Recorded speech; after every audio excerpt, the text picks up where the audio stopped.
Perempuan lain. Perempuan beda. Perempuan sendirian disebut dengan mar'ah namanya. Dari kata muru'ah. Punya dua arti. Satu, sosok yang senang tampil dengan keindahan. Muru'ah. Jadi kalau laki-laki senang dengan kekuatan, sesuatu yang nampak kuat, latihannya silat, latihannya ini, itu. Perempuan tidak. Senang dengan keindahan. Anda mau berangkat ke kantor, ada sebagian tidak tersetrika, Anda biasa. Tapi kelihatan istri, papa ganti. Setrika dulu. Anda berangkat ke masjid pakai pakaian biasa saja. Perempuan ikut pengajian, seragam. Arisan, beda. Penampilan, lain. Bahkan kadang-kadang sebelum berangkat, nanya dulu kepada Anda untuk minta pendapat. Papa, besok pengajian Ustadz Adi, kira-kira gaunnya yang mana ya? Yang hijau atau yang biru? Oh. Kata Anda, hijau bagus mah. Ah, kayaknya biru deh. Oh. Dia nanya, tapi udah punya jawaban. Itu masih mending kalau dipakai. Begitu keluar, kuning. Mantap. Gak apa-apa bu, normal namanya. Mar'ah yang kedua, awas, seperti mir'ah. Orang Arab mengatakan al-mar'atu kal mir'ah. Perempuan itu mir'ah seperti cermin. Makanya jangan heran kalau lihat perempuan senang bercermin. Dari rumah sudah berkaca, turun dari mobil lihat spion, mau masuk masjid ada kaca, betulkan lagi, wajar, standar. Tapi yang penting Anda tahu, sifat cermin itu punya nilai sensitivitas. Seperti itulah perempuan punya nilai sensitifnya. Misal, Anda punya cermin, Anda hancurkan, lempar dengan batu, pecah. Apakah bisa disusun lagi? Jangan salah, bisa. Cuma tidak mampu memantulkan bayangan yang sempurna. Sama persis dengan perempuan, kalau dia terlukai cepat memaafkan tapi sulit melupakan apa yang dialami. Pasang status. Serius.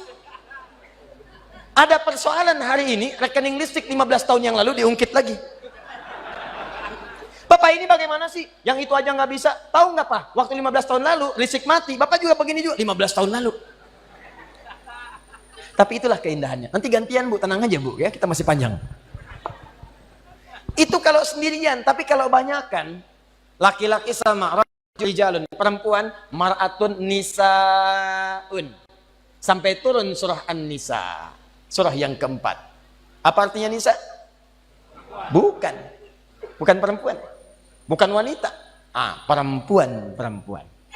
Surah ibu-ibu, mama. Apa diantaranya yang paling penting? Ayat 34, paling kiri sebelah atas. Kenapa disebut dengan An-Nisa? Dari kata nasa diantaranya. Sifat yang mudah kemudian tersentuh dan mudah mencurahkan apa yang dirasakan. Suka cerita.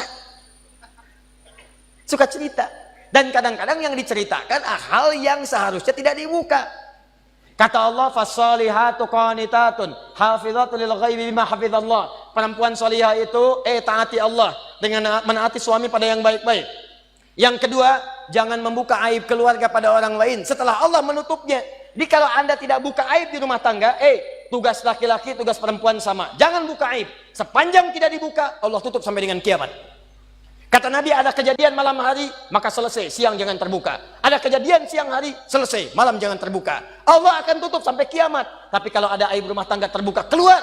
Maka kata Allah, jangan salahkan yang menyebarkan. Kamu sendiri yang salah. Saya sudah tutup, kenapa kamu buka? Bima hafizallah. Allah yang tutup, kalian yang buka.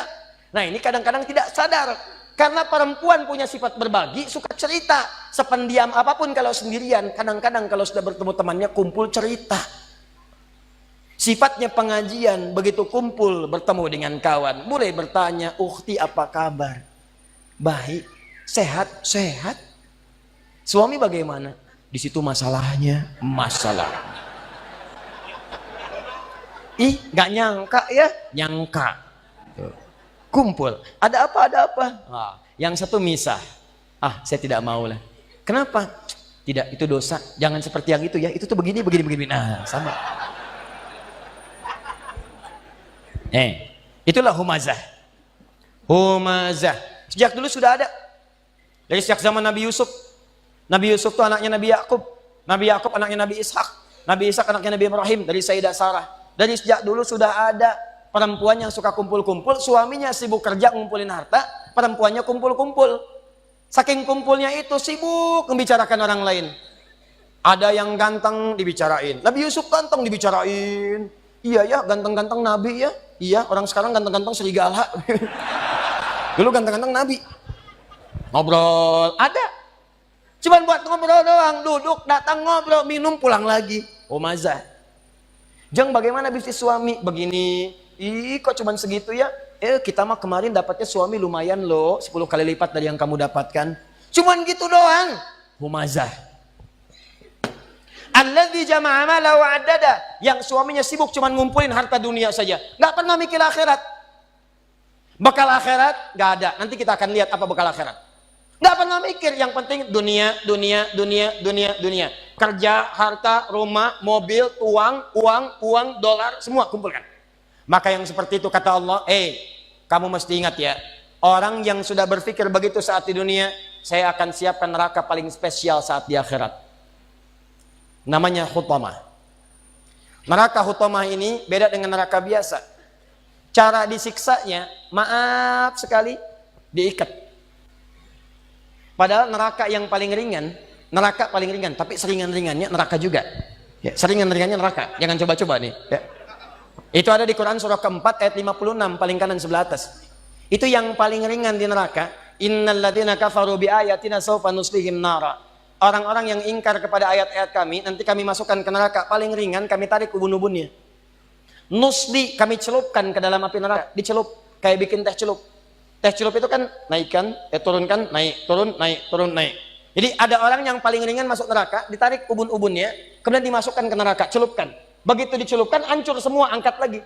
Ya kullama nadijat juluduhum baddalnahum juludan ghairaha. Begitu hancur, diangkat sembuh lagi. Hancur, angkat sembuh lagi. Hancur, sembuh lagi. Sekali celup, satu harinya 1000 tahun. Satu detiknya 48 hari. Kalau pengen coba silakan aja. Tapi diinfokan supaya kita jauhi. Cuma ini nggak diikat, artinya apa? Begitu dicelupkan dia merontak, masih bisa bergerak. Cuman tidak bisa mengelak. Tapi neraka yang ini, bagi ahli dunia yang nggak pernah mikir akhirat, dia tidak akan pernah bergerak sedikit pun. Karena Allah akan mengikatnya. Fi amadim mumaddadah. Jadi bukan begini, tapi diikat begini. Cara untuk menghukumnya, dibakar dari ujung kaki sampai otak yang paling dalam. Cara membakarnya, kalau mau diilustrasikan, dilas sampai matang dalamnya.